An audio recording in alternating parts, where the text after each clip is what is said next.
Live stream to work here. Bear with me a second.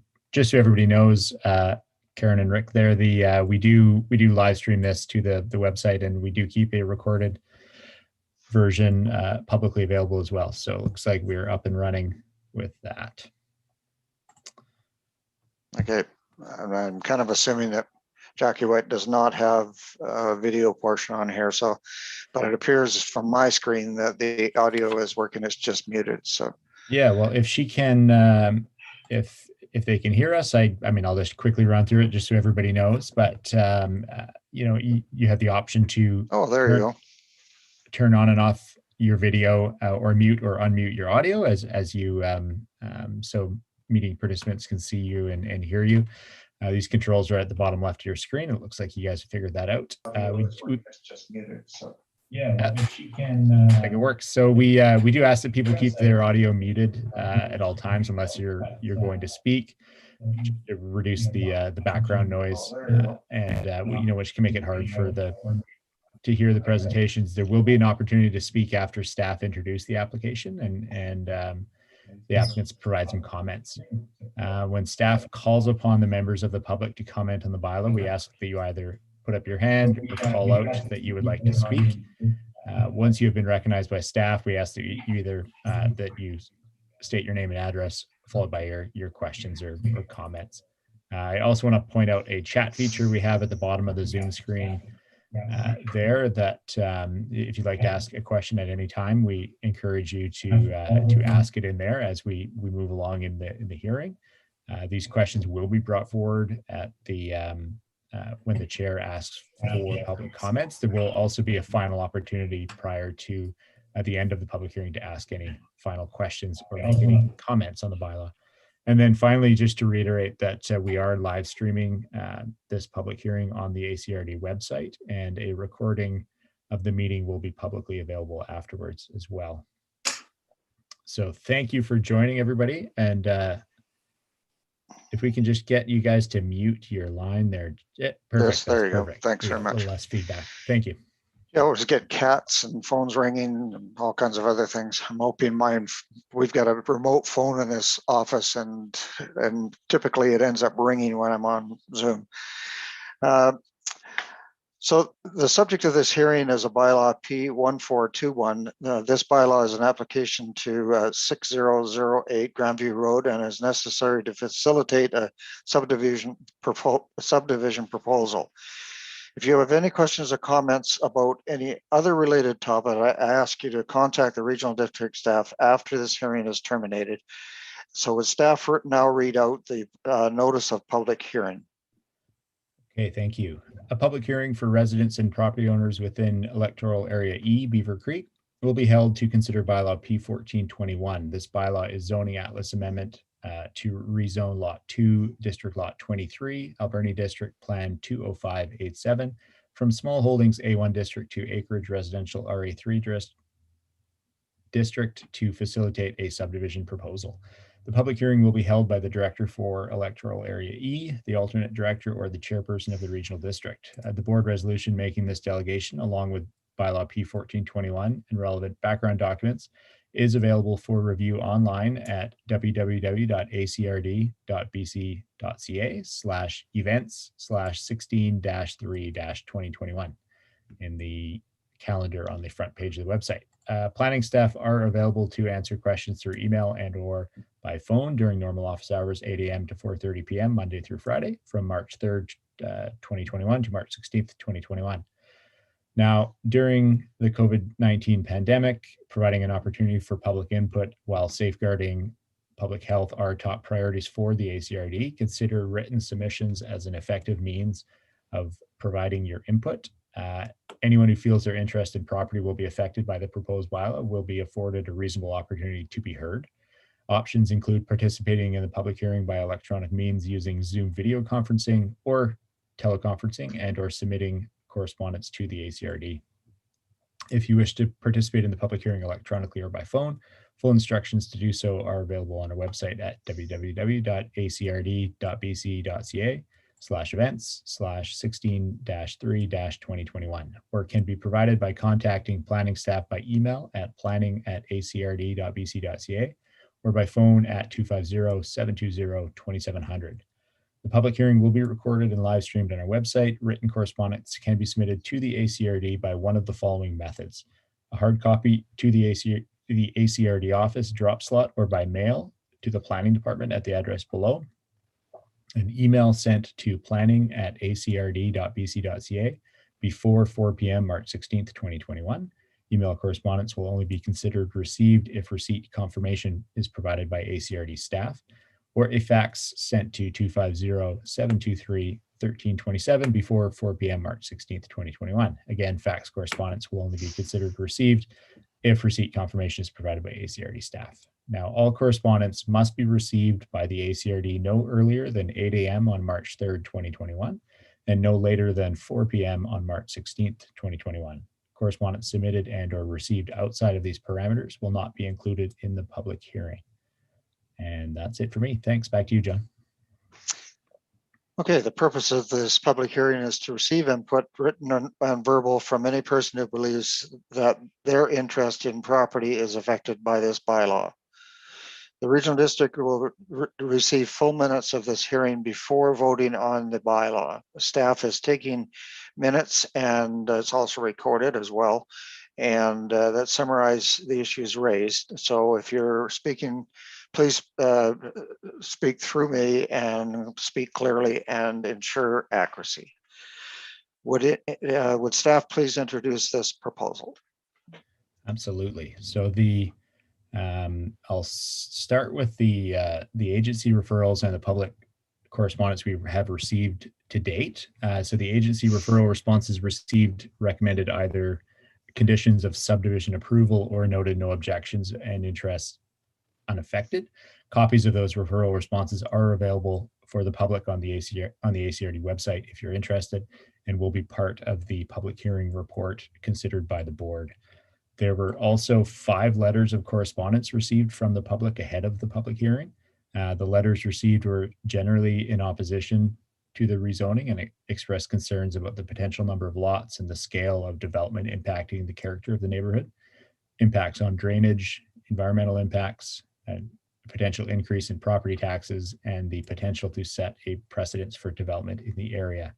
Again, these letters are also available for the public on the ACRD website and will be part of the public hearing report considered by the board as well. So the application we have before you the applicant's intention is to rezone their 3-acre property in order to facilitate a subdivision to a 0.6 acre minimum density. The stated intent of the applicant at the time of their submission of the application was to eventually subdivide their property into 3 lots.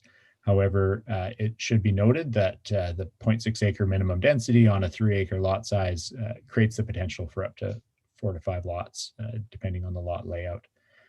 The proposal does comply with the policies and objectives of the residential use designation in the Beaver Creek Official Community Plan. That designation supports a 0.6 acre minimum where a parcel is connected to a community water system. The present zoning, however, is small holdings A1 district, which currently requires a 2-acre minimum lot size for subdivision. So this rezoning application to RA3 is required to facilitate any subdivision of the lot.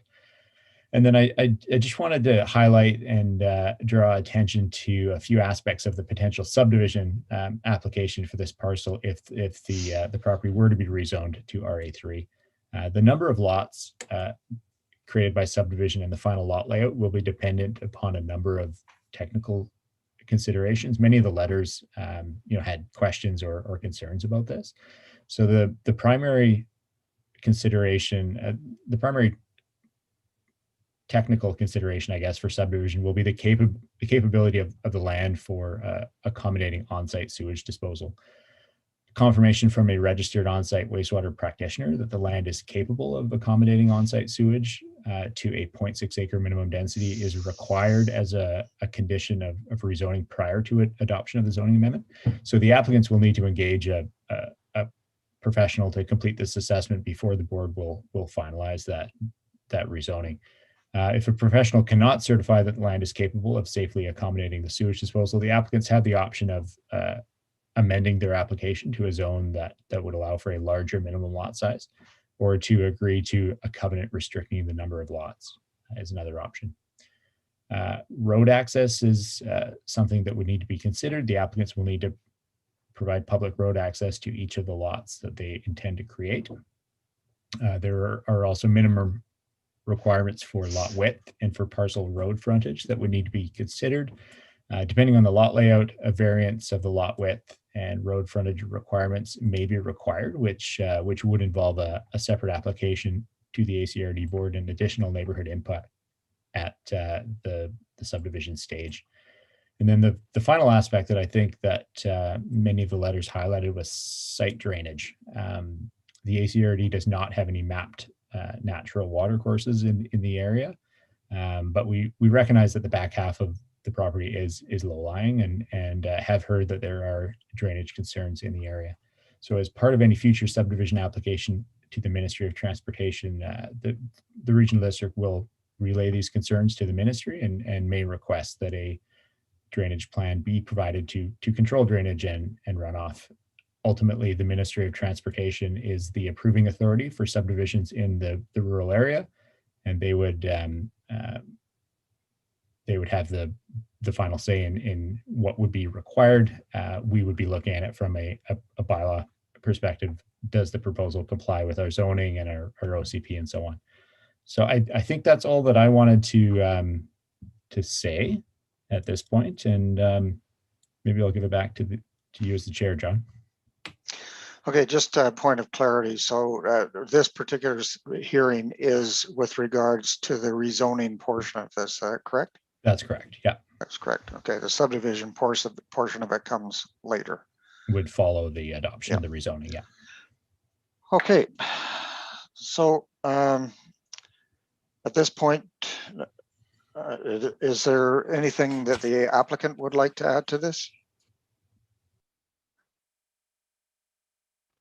You're muted, so Karen.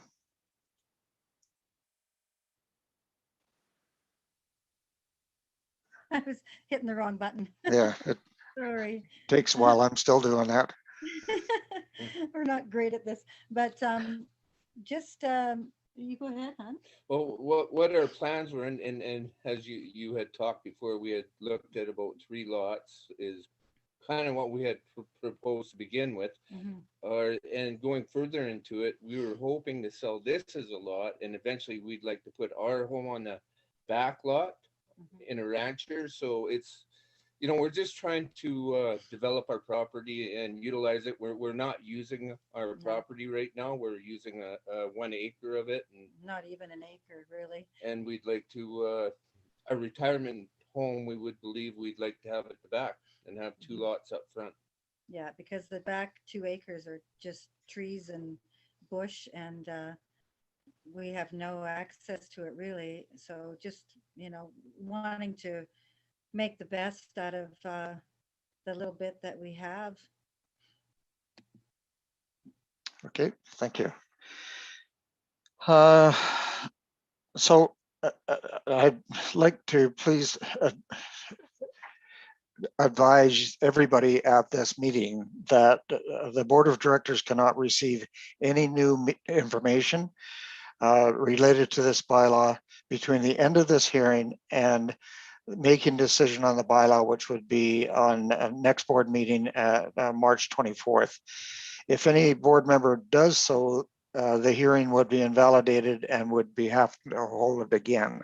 So all of the directors on the board, if you happen to know Penny or Diane or somebody, you actually can't talk to them about this application after this meeting. So all of the information comes in, the board gets all of the information, and that's what they make the decision on, not on phone calls from somebody or whatever. So it's quite important, and we'll have to do it all over again if that occurs.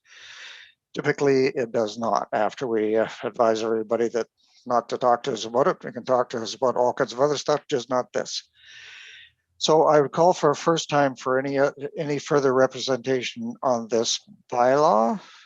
So does anybody in the audience have comments with regard to this? Have we got anybody on the telephone? We don't, do we? No, No, there's just okay. just the one member of the public connecting. And if you have any comments or questions or anything, now would be your time. Otherwise, So, you're welcome to at this point, anyways. yeah. So I don't hear any comments, and so I would call for a second time. Are there any further representations on with regards to this bylaw? None. And I would call for a third time. Is there any further representations with regards to this bylaw? And I see none. Maybe before you wrap up, John, here, I just want to clarify for the member of the public that's watching, and if anybody's watching on the live stream, that we the 5 letters that were received that I referred to, they are part of the package that will be considered by the board, and they are available on the website right now. So those comments that we've been receiving in the lead up to this meeting are included as part of the correspondence. So I just want to make that clear in case anybody had any questions about the letters that they had sent in. There definitely will be considered as part of this. So sorry to interrupt, John. I just want to be clear on that. No problem. No, I mean, it's important to realize that the reason we have these rules is because otherwise the proponent of it doesn't have an opportunity to refute any of the comments or justify any of them if they're made after this point. So that's the rules and regulations. So if anybody's got anything to say at this moment, then put your hand up or speak up.